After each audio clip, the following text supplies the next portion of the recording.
అమ్మా సోనియమ్మ చెప్పింది డిసెంబర్ నుంచే ఇస్తా, 2,500 ఇస్తా, మీకు మహాలక్ష్మి ఇంటింటికి ఇస్తా అని చెప్పి అత్తకు 4,000, కోడలకు 2,500 ఇస్తా అని చెప్పి రాష్ట్రంలో ఉండే 1,67,00,000 మంది ఆడబిడ్డల్ని అందరినీ మోసం చేసిండు. వాళ్ళ ఏ ఒక్కరికి కూడా 2 ఏళ్ల తర్వాత కూడా ₹1 ఇచ్చింది లేదు. మీదికెళ్ళి పెద్ద పెద్ద మాటలు చెప్తుండు. మహిళలందరినీ 1,00,000 మంది మహిళలనట, 1,00,000 మంది మహిళల్ని కోటీశ్వరులు చేస్తా అంటుండు. నాకు తెలియకడతా, నాకు లెక్కలు సగం రాదు, కానీ 1,00,000 మందిని కోటీశ్వరులు చేయాలంటే ఎన్ని కోట్లు కావాలనే? 1,00,00,000 కోట్లు. నీ బడ్జెట్ ఎంత? నీ బడ్జెట్ ఎంత? 2.5 లక్షల కోట్లు, 3 లక్షల కోట్లు. 1,00,000 మందిని కోటీశ్వరులు చేయాలంటే అంటే ఇంకెన్ని రోజులు ఈ అబద్ధాలు? 2 ఏళ్ళు అయిపోయాయి. 1,00,000 మందిని కోటీశ్వరులు చేస్తా అన్నాడు. ఆడపిల్లలు లగ్గం చేసుకుంటే కేసీఆర్ ₹1,00,000 ఇస్తుండు కదా, నేను తులం బంగారం ఇస్తా. వచ్చిందా అవలకన తులం బంగారం?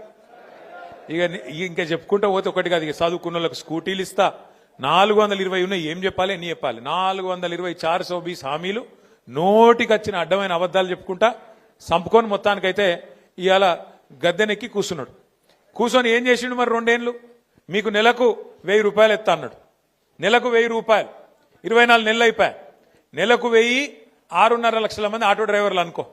నెలకు ఎంత అవుతుంది? 6.5 లక్షలు ఇంటూ 1000 అంటే 65 కోట్లు. సంవత్సరానికి ఎంత అవుతుంది? 780 కోట్లు. 2 ఏళ్లకి ఎంత అవుతుంది? 1,600, 1,520, 1,560 అట. ఆగానే చెప్తాడు, నాకు లెక్కలు రావు, ఆయనకు బాగానే వచ్చు. 1,560 కోట్లు. ఇలా ఆటో అన్నలకు రాష్ట్రంలో రేవంత్ రెడ్డి ఎంత బాకీ ఉన్నాడు?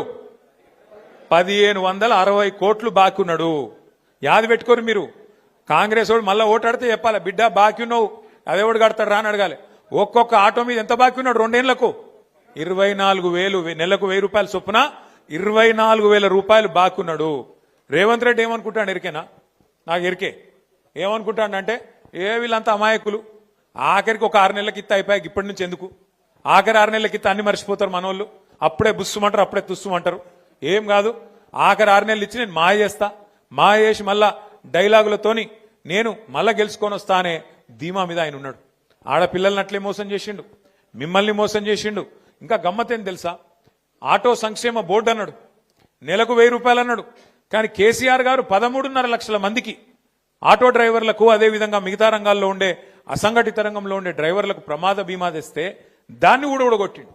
ఇలా మీకు బీమానే లేదు.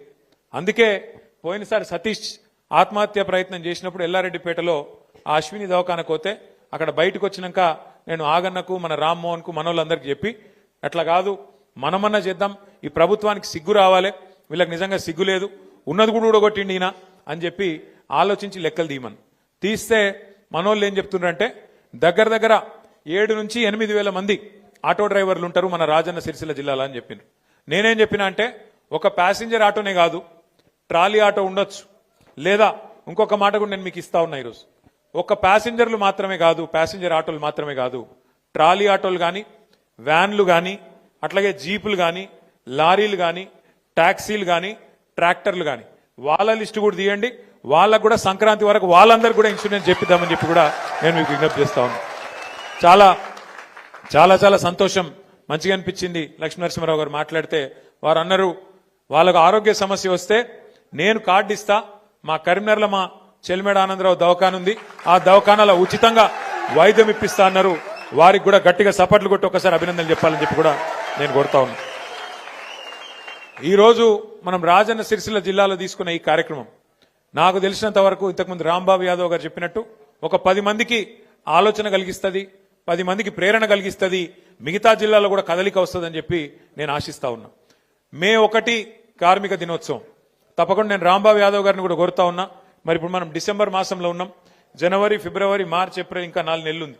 ఈ 4 నెలల్లో మొత్తం అన్ని జిల్లాల్లో కూడా ఆటో కార్మికులను సంఘటితం చేయండి.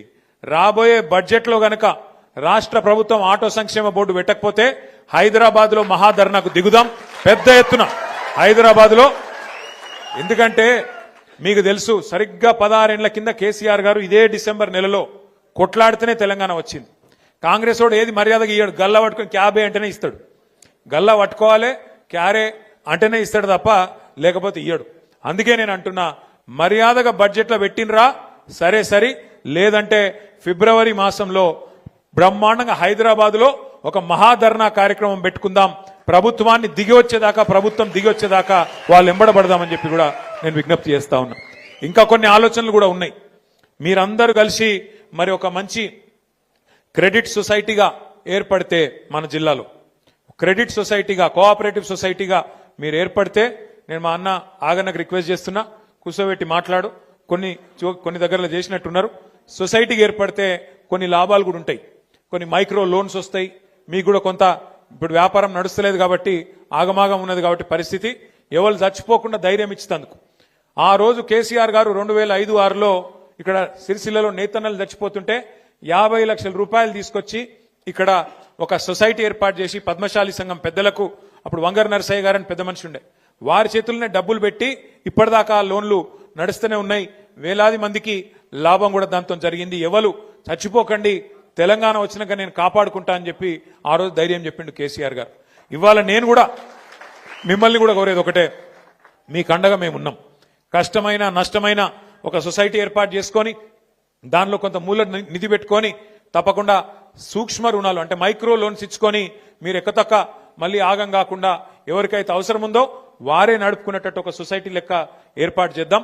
దానికి కూడా, ఆ కార్యక్రమానికి కూడా రాజన్న సిరిసిల్ల జిల్లా నుంచే శ్రీకారం చుడదామని చెప్పి కూడా నేను మీకు విజ్ఞప్తి చేస్తా ఉన్నా. 162 మంది ఆటో డ్రైవర్లు ఇప్పటికే ఆత్మహత్య చేసుకున్నారు. ఇవి ఖచ్చితంగా ప్రభుత్వ హత్యలే, ఇవి ఏ అనుమానం లేదు. ఎందుకంటే ఫ్రీ బస్ అంటాడు, ఫ్రీ బస్ కూడా ఫ్రీ ఎట్లయితుంది నాకు తెలియక అడుగుతా. లేడీస్కు ఫ్రీ అట, మగవాళ్ళకు డబల్ టికెట్ అట, అది ఫ్రీ ఎట్లయితుంది? అదే మళ్ళా ఇంట్లో ఉండే పిల్లలకు, ఇంట్లో చదువుకునే పిల్లలు ఉంటే వాళ్ళ బస్ పాస్ ఛార్జీలు 25% పెంచిండు. అప్పుడు మొత్తం ఇంటి మీద ఎక్కువ పడ్డట తక్కువ పడ్డట, మరి అదేం ఫ్రీ బస్సు నాకైతే తెలియదు. ఏమనంటే free bus okay, free bus పెట్టు, కానీ ఇటు ఆటో ఓనర్లను కూడా కాపాడు. చనిపోయిన 162 మంది ఎవరైతున్నారో ఆటో ఓనర్లు వాళ్ళ లిస్టు కూడా అసెంబ్లీలో నేను ఇచ్చిన, ముఖ్యమంత్రికి తెలియక కాదు, పేరు ఇచ్చిన, ఊరు పేరు ఫోన్ నంబర్తో సహా లిస్టుతో సహా ఇచ్చినాం. మరి నిజంగా ఈ ప్రభుత్వానికి ఆటో ఓనర్ల మీద ప్రేమ ఉంటే, చిత్తశుద్ధి ఉంటే